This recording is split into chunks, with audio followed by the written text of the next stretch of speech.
Kuiper belt Neptune के पार space का एक बहुत बड़ा एरिया है जो सूरज से 30 से 55 एस्ट्रोनॉमिकल यूनिट्स तक फैला है। यह एरिया बर्फीले पिंडों और सौरमंडल के शुरुआती दिनों के अवशेषों से भरा है। खगोल शास्त्री जेरार्ड कुइपर के नाम पर इसमें बौने ग्रह और क्षुद्र ग्रह शामिल हैं।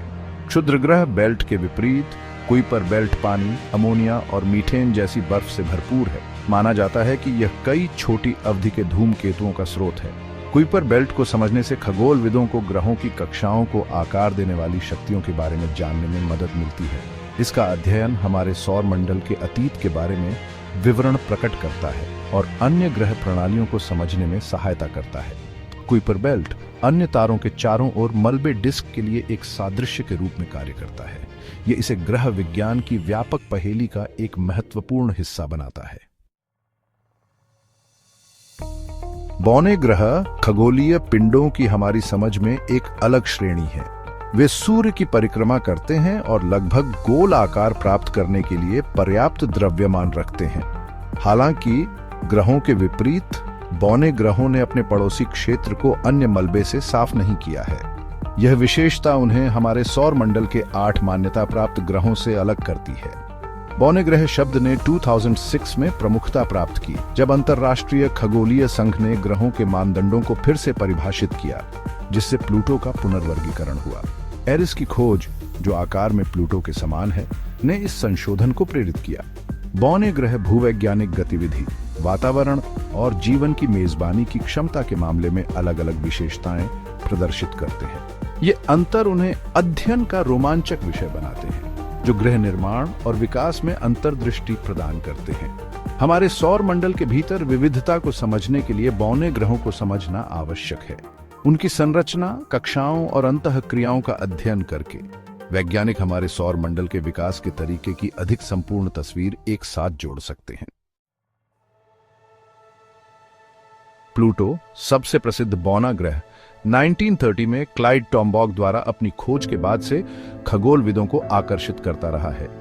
एक बार 9वें ग्रह के रूप में मनाया जाने वाला 2006 में प्लूटो का पुनर्वर्गीकरण हमारी समझ में एक महत्वपूर्ण बदलाव का प्रतीक है। अपने डिमोशन के बावजूद प्लूटो अत्यधिक रुचि का विषय बना हुआ है, खासकर नासा के न्यू होराइजन्स मिशन के बाद। प्लूटो कुइपर बेल्ट में रहता है और अपनी तरह का सबसे बड़ा और सबसे विशाल है। इसकी सतह नाइट्रोजन बर्फ का एक जटिल परिदृश्य है, जिसमें मीथेन और कार्बन मोनोऑक्साइड के निशान हैं। प्लूटो की सबसे उल्लेखनीय विशेषताओं में से एक चंद्रमाओं की इसकी प्रणाली है, जिसमें चेरॉन सबसे बड़ा है। न्यू होराइजन्स के आंकड़ों से पता चला है कि प्लूटो एक जटिल वातावरण और हिमनद प्रवाह के प्रमाण के साथ एक गतिशील दुनिया है। हौमिया कुइपर बेल्ट के सबसे पेचीदा खगोलीय पिंडों में से एक है, जो अपने असामान्य आकार और तेजी से घूमने के लिए जाना जाता है। 2004 में खोजा गया। हौमिया का तेजी से घूमना इसे रग्बी बॉल जैसे रूप में फैलाता है। इसकी सतह मुख्य रूप से क्रिस्टलीय जल बर्फ से बनी है, जो पिछली भूवैज्ञानिक गतिविधि का सुझाव देती है। हौमिया का तेजी से घूमना और अनूठी संरचना इसके निर्माण और विकास के बारे में सवाल उठाती है। हौमिया अपनी रिंग प्रणाली के लिए भी उल्लेखनीय है, जिसे 2017 में तारकीय गुप्तता के माध्यम से खोजा गया था। इस रिंग के अस्तित्व से हौमिया के प्रोफाइल में जटिलता आ जाती है। हौमिया का अध्ययन बाहरी सौर मंडल में प्रक्रियाओं के बारे में महत्वपूर्ण सुराग प्रदान करता है। हौमिया का अध्ययन जारी रखकर वैज्ञानिकों को कुइपर बेल्ट में वस्तुओं की विविधता के बारे में और अधिक जानकारी मिलने की उम्मीद है। प्लूटो और हौमिया के अलावा कुइपर बेल्ट कई अन्य आकर्षक बौने ग्रहों का घर है। 2005 में खोजा गया मेकमेक प्लूटो के बाद कुइपर बेल्ट में दूसरी सबसे चमकीली वस्तु है। इसकी सतह मीथेन बर्फ से ढकी हुई है, जो इसे लाल रंग देती है। 2005 में खोजा गया एरिस सबसे बड़े झांत बौने ग्रहों में से एक है और इसकी सतह अत्यधिक परावर्तक है। 2002 में खोजा गया क्वार्क अपने संभावित रिंग सिस्टम के कारण रुचि का विषय बना हुआ है। ओनरकस, जिसे अक्सर एंटी प्लूटो कहा जाता है, की अपेक्षाकृत गोलाकार कक्षा होती है और यह एक चंद्रमा वैंथ के साथ होता है। इनमें से प्रत्येक बौना ग्रह हमारे सौर मंडल के निर्माण और विकास की जटिल पहेली में एक टुकड़ा जोड़ता है। उनकी विविध विशेषताएं खगोलीय पिंडों को आकार देने वाली विविध प्रक्रियाओं में अंतर्दृष्टि प्रदान करती है। इन वस्तुओं का अध्ययन करके वैज्ञानिक ग्रह निर्माण के अधिक व्यापक मॉडल विकसित कर सकते हैं। कुइपर बेल्ट हमारे सौर मंडल की जटिलता और विविधता को प्रकट करता रहता है। 2006 में नासा द्वारा शुरू किया गया new Horizons mission Kuiper belt की हमारी समझ में एक स्मारकीय छलांग का प्रतिनिधित्व करता है। इसका प्राथमिक लक्ष्य प्लूटो और उसके चंद्रमाओं का फ्लाईबाई अध्ययन करना था। 14 जुलाई 2015 को न्यू होराइजन्स ने प्लूटो के सबसे करीब पहुंच बनाई, आश्चर्यजनक तस्वीरें खींची और अमूल्य वैज्ञानिक डेटा एकत्र किया। डेटा में प्लूटो की सतह की उच्च रिजोल्यूशन वाली छवियां शामिल थीं, जो एक जटिल और विविध परिदृश्य को प्रकट करती है। प्लूटो मुठभेड़ के बाद न्यू होराइजन्स ने कुइपर बेल्ट में अपनी यात्रा जारी रखी। 2019 में इसने एरोकोथ का फ्लाईबाई किया, जो शुरुआती सौर मंडल के निर्माण खंडों के बारे में सुराग प्रदान करने वाली एक संपर्क बाइनरी वस्तु है। मिशन ने बाहरी सौर मंडल की हमारी समझ को काफी आगे बढ़ाया है।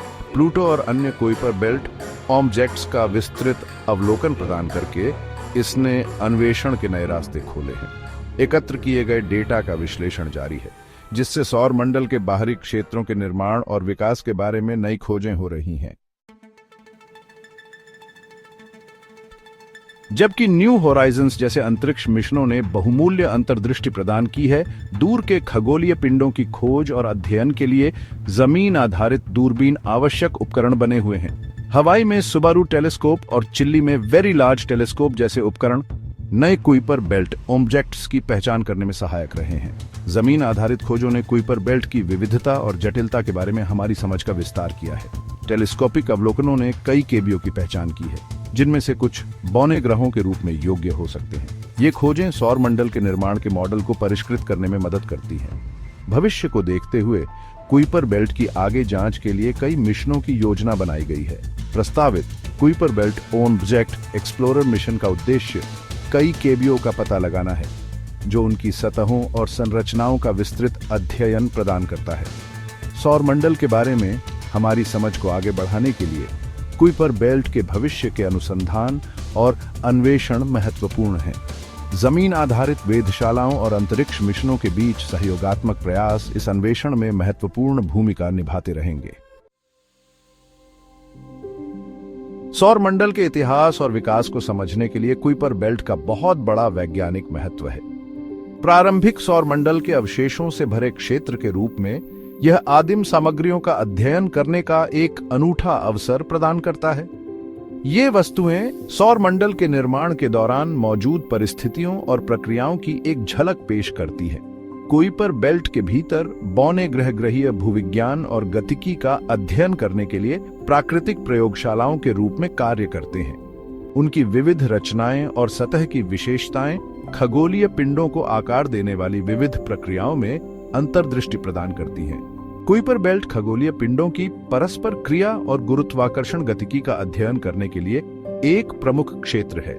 सौर मंडल के विकास के सटीक मॉडल बनाने के लिए इन गतिकी को समझना महत्वपूर्ण है। कुइपर बेल्ट का अध्ययन करने से एक्सोप्लैनेटरी सिस्टम को समझने के निहितार्थ भी हैं। कुइपर बेल्ट और उसके बौने ग्रहों की खोज एक सीमांत है, जो हमारे ज्ञान की सीमाओं को आगे बढ़ाता रहता है। जैसा कि न्यू होराइजन्स जैसे मिशनों ने दिखाया है, इन दूर बर्फीली दुनियाओं से सीखने के लिए बहुत कुछ है। इन मिशनों से एकत्र किया गया डेटा हमारी पिछली मान्यताओं को चुनौती देता है और वैज्ञानिक जांच के नए रास्ते खोलता है। कुइपर बेल्ट अन्वेषण के भविष्य में रोमांचक संभावनाएं हैं। नियोजित मिशन और जमीन आधारित दूरबीनों के साथ निरंतर अवलोकन इन रहस्यमय वस्तुओं के बारे में और भी अधिक जानकारी देने का वादा करते हैं।